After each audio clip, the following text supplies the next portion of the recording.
Bharat world cup जीतले और मंदिर गेला के विरोध भ रहल छै। याद करिए जब Virat Kohli out of form छले ओ मंदिर जाय छथिन, पूजा पाठ करै छथिन और अपन कॉन्फिडेंस लेवल बढ़बै छथिन।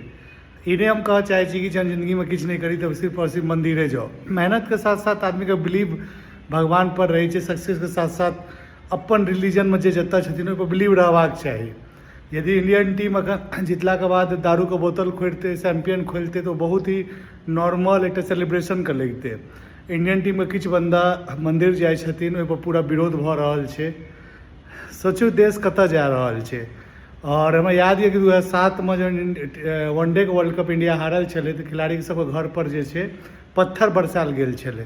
अब इंडिया लगातार जीत रहल छै तो नुकसान निकालल जा रहल छै। कहीं सही कहावत है कि अपन लाइफ में अहाँके जे करबाके नीक से करू, कमी निकालनार जे छथिन खाली कमिए निकालैत रहतथि। बस इएह तऽ छै सच्चाई।